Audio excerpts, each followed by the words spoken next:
Good morning, Rotarians. Thanks for joining us. Yahoo! Shortly, I'll be sharing my screen and leading us through another fun presentation to direct the conversation. And periodically, I'll bring it down so we can see each other's beautiful and friendly faces and have more dialogue. So feel free to speak out as you would in an in-person meeting. But if you're not using your microphone, be sure to put yourself on mute. Or maybe I can do it for you at the cost of a club fine. All right, here we go. Sharing screen. Okay. Welcome to the Fortuna Sunrise Rotary Club meeting for July 15th, 2020, Volume 3 of my presidential year. We have an amazing Rotary Club, and I'm thankful to be a part of it. At this time, we typically be doing the flag salute, but since we're meeting in virtually, I'm going to do a little American history lesson. Did you know that on this day in 1959, there was the steel strike, big important steel strike, and it led to a significant importation of foreign steel for the first time in United States history. So take that, steel workers. We'll get steel elsewhere. All right. And moving on to our inspirational message, we're going to stop the share, and Penny Frichot is going to lead us in an inspirational message or invocation. Okay, good morning, friends. So these are tumultuous times, and sometimes I draw perspective and strength at looking at history and how other people navigated difficult waters. And so I was watching a movie about William Wilberforce in his quest to overturn the slave trade in England. And at one point when things were getting weary and the years were going on, he said, "It is the truth. We must write songs, we must paint paintings." And he went on to call out that which was best in everyone, to keep going to that which was good and true and noble. And so that was just a reminder to me to not grow weary in serving and helping, whatever our niche is, whatever our gift is. And that was an encouragement to me. And for me, I just, it's always an acknowledgement for me that I need the help of Almighty God. So, amen. Amen. Amen. That was magnificent. Thank you, Penny.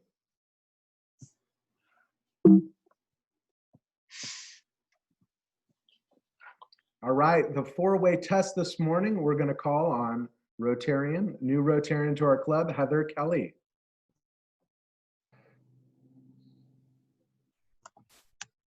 Now that I'm unmuted. Is it the truth? Is it fair to all concerned? Will it build goodwill and better friendships? Will it be beneficial to all concerned? Well done. Killed it. Bam. Thank you, Heather.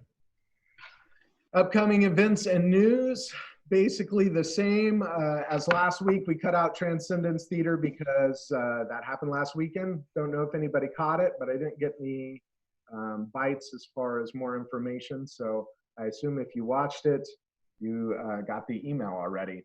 We're still conducting that club survey via email. A lot of you have completed it. There's still a couple that have not. So if you could, please take a look at that. Our district governor's visit is slotted for October 14th and district conference October 24th at the Sequoia Center, granted that these things do happen. All right, now we're going to a segment that I like to call the Artist of the Week. It's kind of been my theme this year. And this week I will be featuring the art of Félix Vallotton. And there's a self-portrait he did as well as a woodcut printing. In 1887, Vallotton, Swiss and French painter and printmaker, presented 2 portraits to the Salon in Paris, demonstrated his skill, which was extreme realism, and departed from the traditions of portrait painting. He was criticized by one of his professors, went into financial difficulties, his health suffered, he got typhoid fever and a bout of depression. And if you look at these works, they definitely have some moodiness to it. Woodcuts or block printing. So this is a process where you carve out of wood, and the areas that you carve out are the negative space, the places that don't print, and the places that you leave raised are the places that you do print. And you also do it in reverse because it's a mirror image. So then you rub ink on the wood and you put it into a press and it makes the pressing. So this is a demonstration of 3 of those woodcuts. In the little dissertation here, he presented these several paintings in Paris. At the same exposition, he saw some Japanese prints and he was greatly influenced by the work, and that's when he started doing his first wood cutting. He'd like to draw something in great detail and then remove a lot of the detail. Obviously, because if you're cutting it out of wood, it makes it a little easier, but also it gave it this really cool cartoony style that I just love. He was noticed by a writer and journalist at the time who described him as the Renaissance of the woodcut. And he was also a part of a member of the La Nabi. It's a semi-secret, semi-mystical group of young artists. So some of his work right there. And like every artist I present, I'm going to be calling on a Rotarian to critique, discuss, interpret the type of medium, et cetera, et cetera, et cetera. And today I think I will call on John Sapper. John, could you unmute yourself and take a look at this gorgeous piece right here by Félix Vallotton called The Demonstration, and tell me what you think about it. Tell me what I think about it.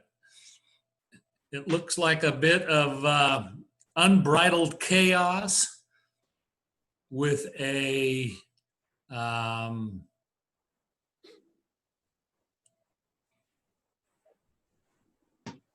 don't know what that that light colored image is there. It looks like an individual who's, I don't know, going in the same direction as the rest of the folks. I have no idea what that is.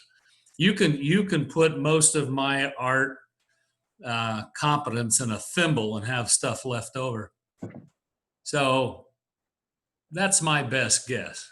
All right. That was good. Decent. You started out the gate really strong. Words like unbridled.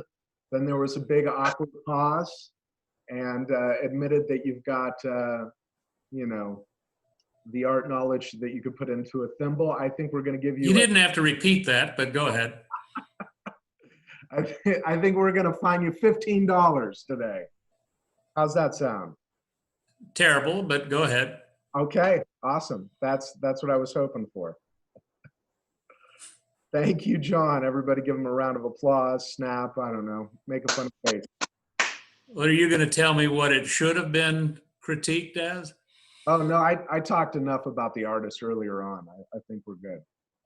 Isn't that a woman fleeing in a group of men? Yeah, woman fleeing in a group of men. And there's also a lot of negative space too. That would be something I might have commented on, John, is he had a really, really awesome way of putting a lot of detail in a certain area and then leaving a lot of space open too. It's a beautiful use of negative space, Simon, are you saying that when they cut those out, they're cutting in a mirror image and reverse while doing that?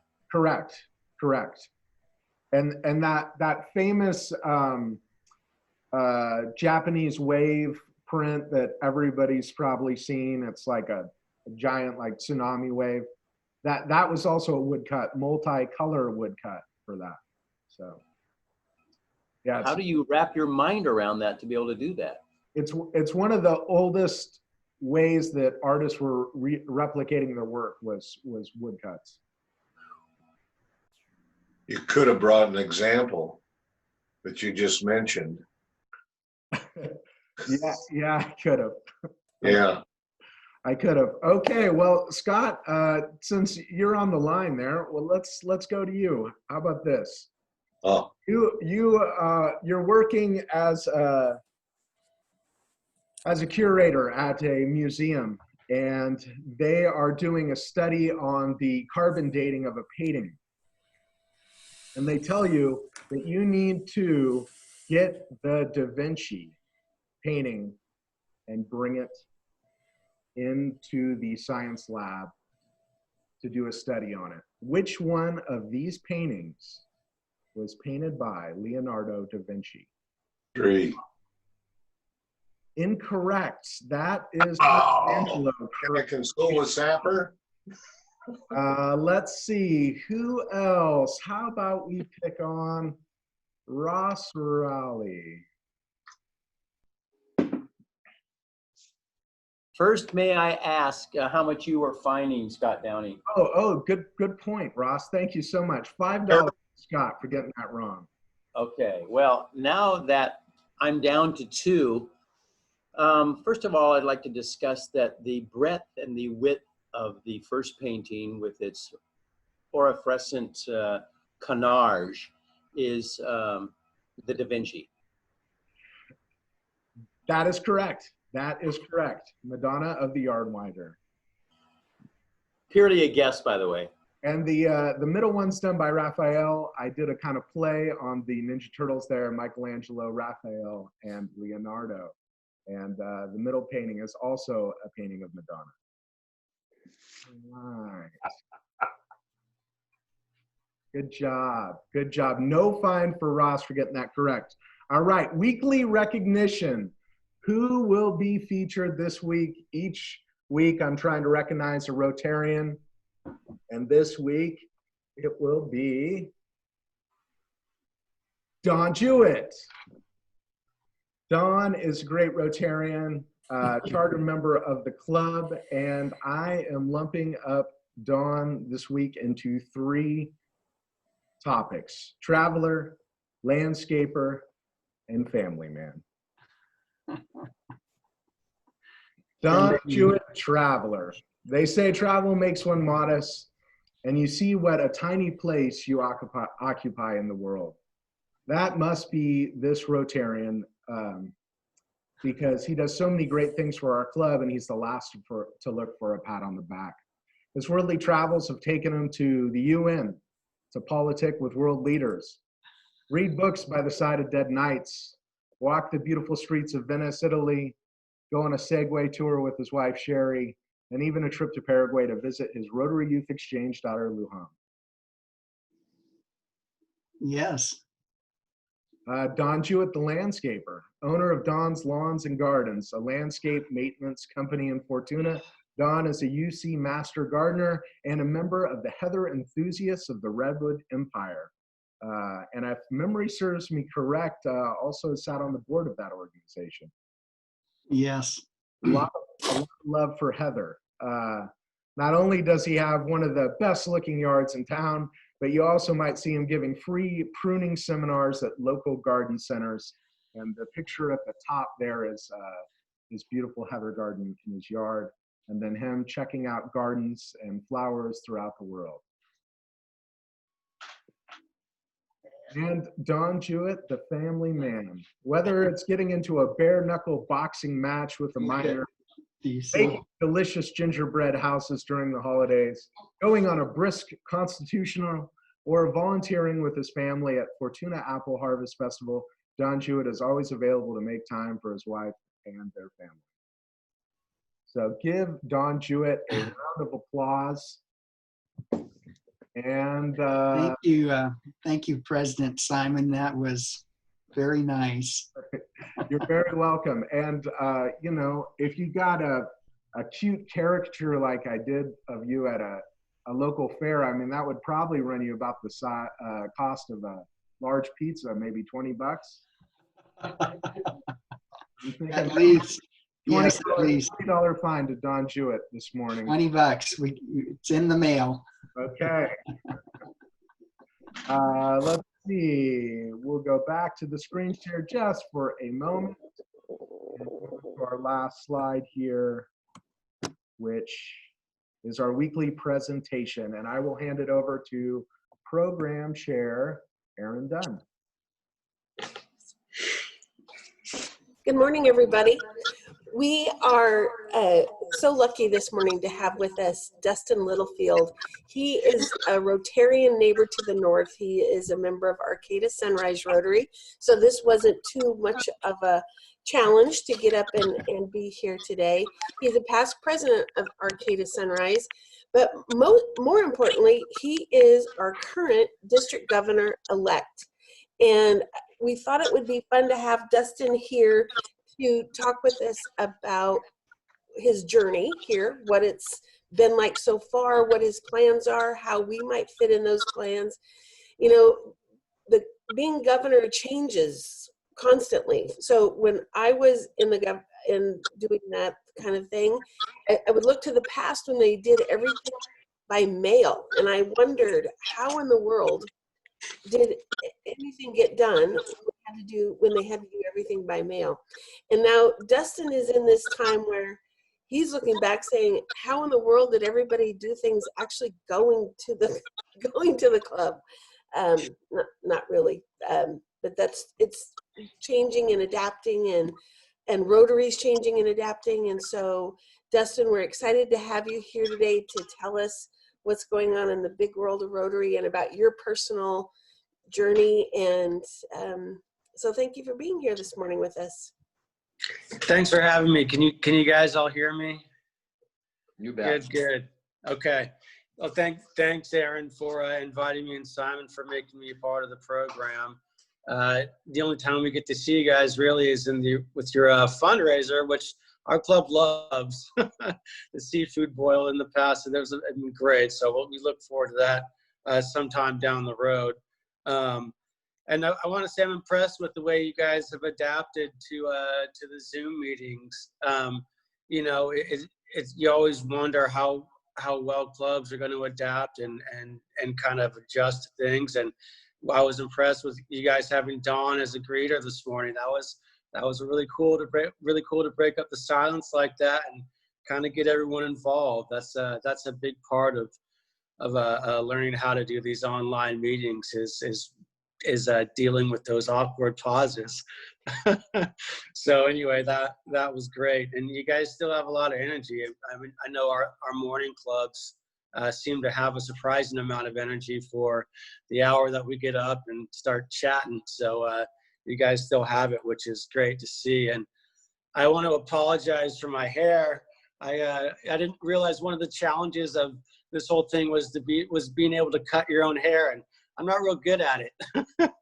So what you see is what you Dustin, get. I cut mine. If you want me to come by, I can give you a little trim. I appreciate that. Any advice I'll take. I could clearly use it.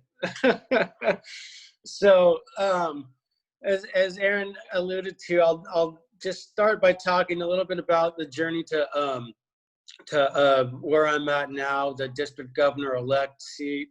And then from there about the experience and, you know, a little bit about plans looking forward and whatnot, and a lot of the challenges that are involved this year that weren't necessarily there in the past. And then we'll open up for a little Q&A if we have time for that going on. So as you know, I'm from the Rotary Club of Arcata Sunrise. 2014, I joined the club, and I jumped into about as many committees as they would let me on, and just started there. My first big challenge was the Arcata Invitational Basketball Tournament. Our club sponsors that, and at the time, George Caventa just kind of threw it to me and said, "Okay, buddy, this is yours." So go do it. And and that was stressful, but it was easy, and you know, that's kind of the way you start things out. And so really from there, I kept being involved in more of the youth activity events and other committee stuff, community service stuff, and then started going to different district events and trainings and different fundraisers, and eventually was on the board at Sunrise, and then became president. And then after being president, that was a really wonderful experience, and wanted to continue to be involved more, even at the district level. And then eventually, you know, reached out to the district and asked to get more involved. And then I went to this thing called the Zone Institute, which is, they're going to do it online this year, but really the Zone gets together, and all the past district governors and current DGs and DGEs meet there, and then guests meet there, and it's a different experience. And after going to that, I decided I might throw my my hat in the ring and see if I could get to the position of district governor. And so I did, and what happens there is, as Aaron may or may not have told you, but you know, you get nominated by your club, and then you go and you have this interview, and the interview is incredibly nerve-wracking. It's about 45 minutes plus. You know, it can go a little bit longer depending on how nervous you are and rattle on.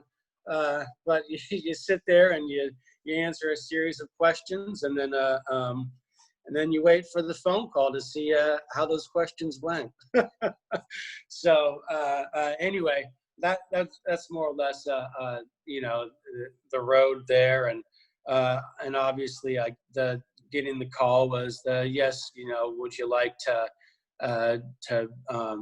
be the district governor? And when you say yes, you commit to essentially a 5-year arc. It goes a little bit longer than that, but you commit to a significant amount of time there, at starting with the DGD year. So for those of you who don't know, DG is district governor, and then the letter following that is a way just to shorthand your current title. So you start out as the designate nominee, and then you're the nominee, then you're the elect, then you're the governor, and then you're the immediate past governor, so on and so forth. So that's kind of the breakdown. And when we say DGN, DGD, DGE, that's what that's abbreviating. And so it's easier for us because it gets confusing even when you know it. So that's that. The experience thus far is so when you start out as the nominee, or the nominee designate, you're really just kind of warming up, going to board meetings, and you don't really have a lot on your shoulders. The following year as nominee, you get thrown into a little bit more of an ownership position. One of the big things you do that year is plan the district reception for the international convention. Unfortunately, as you all know, it was canceled in Hawaii, which, and just to let you know, it was going to be amazing. We had a beachfront spot where we were going to see the sunset and have, you know, fire dancing, and it would have been great. And I got off easy in respect to that. You know, it's in Hawaii, and we're all familiar with the language there. You know, this job gets challenging for Doug, for instance, when he had to find a spot for the reception in Hamburg. You know, and Jennifer, you know, should we still have the event in Taipei next year?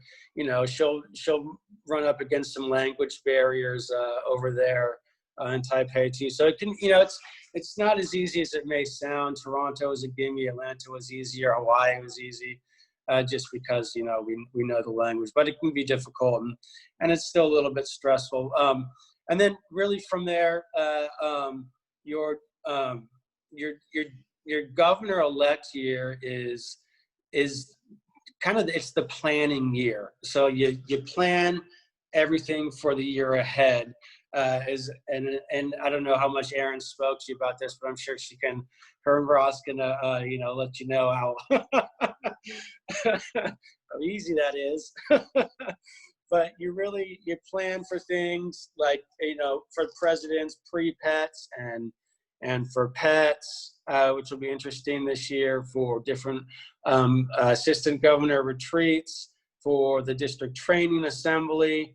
And then you go into other events and you have obligations to the zone and to RI, and you have your own, it's called GETS, which is governor-elect training, that you have to go to or get to, is what I mean by that. And then there's another thing called International Assembly, where in the past, all the governors from around the world come together and meet in one spot and get to meet each other and collaborate. And the incoming international president is there with others. And it's a pretty cool event. And hopefully that still happens this year, but we'll see.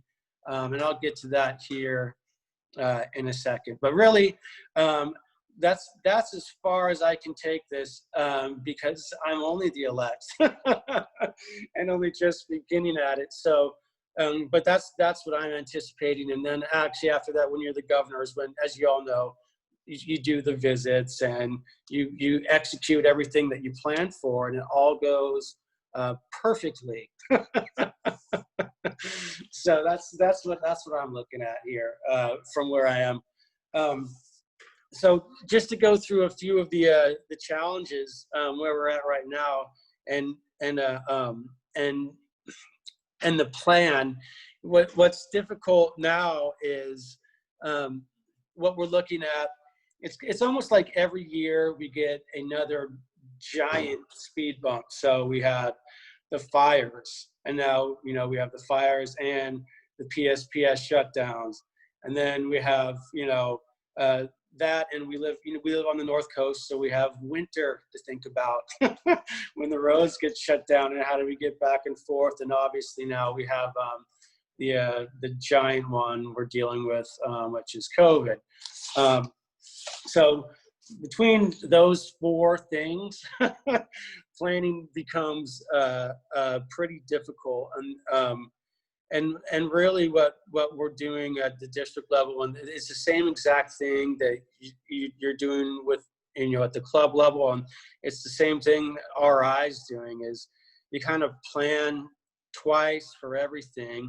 And, you know, I think the big answer, or the big solution right now is Zoom. That literally has been the way, and everyone has adapted to that. Zoom is now a household name that we just say Zoom, and you know what that means. Everyone has it. So that's really the short-term solution. As things open up is where we're going to run into the difficulty of meeting in person again, and the difficulties there are many, as you can imagine. Just because you know, we say we're open to meet in person again doesn't mean that people feel comfortable meeting in person again. So that becomes a big challenge, because you want to have an in-person event, but then you still got to plan for a couple of different things, because you might have 60% of the people that, you know, don't feel comfortable going yet, and may not for the foreseeable future. So, you know, that becomes a challenge with planning. So really, it just you do everything twice. You plan for the main event, if we get to meet in person, and then you have a way to make people, you know, or to encourage people to get involved otherwise. And that's really all we can do at this point. And like I said, it's happening at every level of Rotary. And, you know, at the international level, we have zone meetings about once a month, and you get about, you know, I don't know, a lot of people show up to those. 100 plus people are on those meetings, and that's just the new way. That's where we are right now. So, but that's, you know, it's still fun, and it's really is. And I said this earlier, amazing to see how well and how quickly everyone at all ages have adapted to this new way of communicating. I don't think if, you know, a year and a half ago, you know, 2/3 of the people who use Zoom now would have ever even considered it or thought they had the skills or ability to set up meetings and attend and whatnot. And now it's, you know, it's what we're doing. So that's impressive. So that's really where we're at. If there's anything anyone wants to ask or know more about or anything, go ahead and throw it my way right now. Now's the time to do it. So, Hey Dustin, this is Frank Ramos. Hey, you talked about the challenges that we're facing right now, but as DG, what's one of the things that you really want to get accomplished in the district that we might not have right now, but you really would like to see happen during your DG year? That's a good question. And it's the hardest thing about answering that question is the solution is really out of your control. So like one of my main focuses, I really want to see us continue to succeed at our youth exchange program. You know, but that's so far out of, you know, the realm of what, you know, there's so many things involved with that it's difficult to actually be able to, you know, grab the bull by the horns there, so to speak. I think my main focus, though, to your question will be, you know, where I want to see everyone succeed is continuing to be engaging in our meetings and keep our clubs healthy when we're not meeting in person. As you all know, there's a different social dynamic meeting online than there is meeting in person. The way you interact with people, the way you vibe with people, sorry for using that word, but I'll use it. And the way you network with people is different in chat rooms than it is over breakfast and coffee. You know, so, you know, my biggest goal and hope that year is that we continue to have healthy clubs, and I'll do everything I can to continue to support clubs in that way to you know, to help get them online or be engaging through this medium, because that's going to be incredibly important for, you know, for at least the next 2 years until things change. Did that answer your question in any way? Yeah, it did. Thanks, Dustin. Really appreciate that. Hey, Dustin, I have a question. What are you hearing about fundraising for clubs across the zones? As you know, we can't do them in person, but people are getting kind of inventive in the ways they're doing it. What are you hearing? That's a really good question, Ross. Fundraising has clearly taken a hard right in the way we're you know, as clubs able to do that. And really what's happening is clubs are just finding ways to be more inventive with the way they're doing fundraisers. And I know that's kind of a cliche answer, but that's really what's happening. You know, they're going to different ways to raise money online. They're looking internally.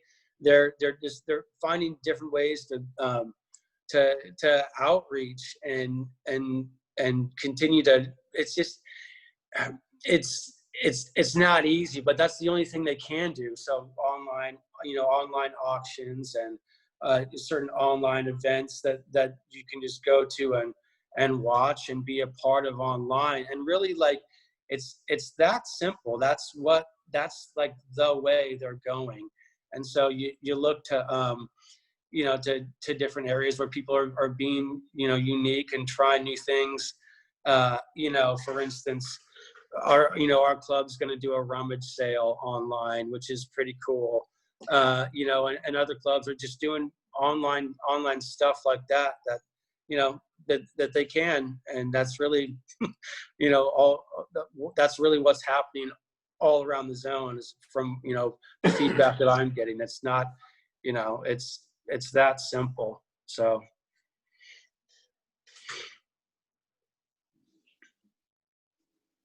I say simple, but we all know how simple fundraising is. Yeah, it's kind of amazing that so many fundraisers throughout our culture are food-based, because it gets people together for that fine meal, and then you get them into the auctions. But one of the Santa Rosa clubs is doing an online auction also, and they're going to an outside company to put it together. And it's going to cost them a fair amount, but they need to do it just to keep out there and keep going. Yeah, and that's the other thing that's difficult, is because, you know, we've relied so much on our local vendors and food, you know, connections throughout the years to do a lot of the fundraising. You know, most clubs do, and that's one of the hardest sectors hit by COVID. So when people are finding new ways to fundraise, it's, you know, and I'm hearing this a lot,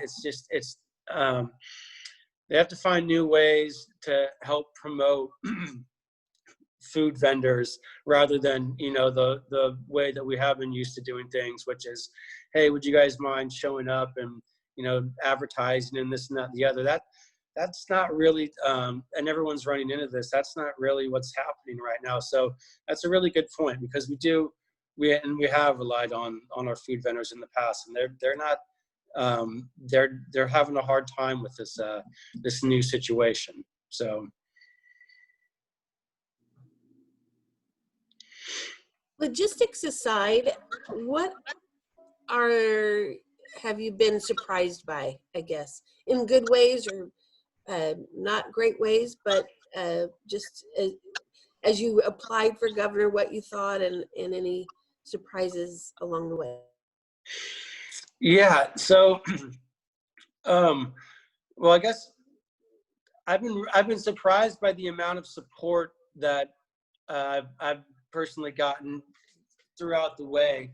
You go through there, and you know, you meet different zone people and district people and other club members from, you know, all over the district, and it's I'm just really grateful for how supportive and open everyone is to wanting to help to continue to make things successful. It's really you don't really know what you're stepping into, or you know, how people are going to read what you're going to do as, you know, as president. You know, all you past presidents and everything know that, you know, you do things, and they don't, you know, you kind of look back and you go, oh gosh, you know, I wish this would have happened different, or blah, blah, blah. But you learn to rely on your support, and having that support there, and having people reach out and do that has been really surprising, because you don't know if you're going to be on an island or if you're actually going to have a big network.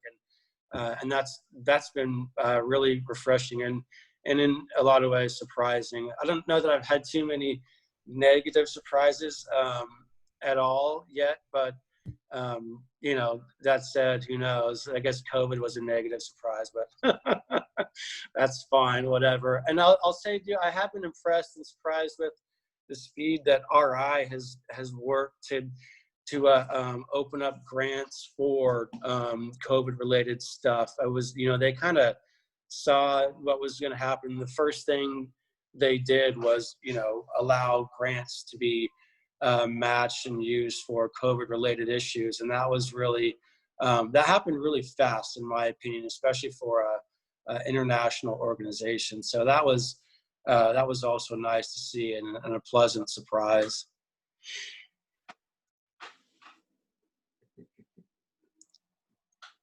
Dustin, with COVID now where it is, and we were so entrenched with Polio Plus, are you seeing that we possibly, as an international group, might be leaning our efforts toward COVID eradication, I guess you could call it? And are we dimming on our polio eradication? That's a really good question. Last year wasn't the greatest year for polio around the world. That said, though, you know, those efforts are still going to remain intact. But what is being anticipated is that a lot of clubs and money, you know, is really expected to stay locally, you know, to help with COVID stuff more than it has been in the past. And not that, you know, everyone isn't going to be generous and help continue to, you know, eradicate polio and help other causes with COVID around the world. But that's what's expected, and what people are looking at is for a lot of the money to actually stay locally that might have otherwise went internationally. That's being anticipated, and rightfully so, because we got to look out for ourselves. You know, that's the best way to help other people, is to make sure we're okay, and then we can reach out and help others a lot more effectively. So that's on the horizon. And our district did really, really well. We were #1 last year for fundraising for polio. According to Bob Rogers, we had a grants meeting last night, and we went over that. And you know Bob Rogers, he's he's a great guy. He was governor when I was president, and so, you know, things are still encouraging there, and you know, and they're not waning so far off the map that there's something to worry about. But it is going to be different as far as what people's local priorities are versus international priorities, which is, you know, which is obvious in my opinion. So. All right. Thanks so much, Dustin, for coming, and well, not physically coming, but coming virtually to our meeting this morning and sharing your journey as district governor-elect. Anybody in the club have anything that they'd like to share before we leave? Boasts, brags? Not a lot going on. Should we do a raffle drawing? Yeah? Yeah? Okay. Here we go. Thank you, past President Bob Judevine, for bringing the golden snitch and tickets. Let's see who is going to be the lucky winner. Heck Wood this morning. There you are, buddy. What's it going to be? Let's see here. Oh, my favorite one. Pay $5. All right. Well done, Heck. Good job. Thank you so much. All right, we're at just about 7:45. I think we'll call this meeting to close. Is there anybody else that has anything to share for Rotary in general or this club in particular? Quick note. Hey, I don't want to end on this note because I'm counting, but I sent out everybody's invoices for this quarter. If you didn't get that, do you mind pinging me offline, and we'll make sure we got your email address right? News. Back to you, Simon. Okay. Thanks, Bob. Well, do good in the world, and keep smiling, and have a marvelous Wednesday. It was nice seeing you all this morning. Thank you so much. This meeting is closed. Remember to give you the bottom shirt bathing suit.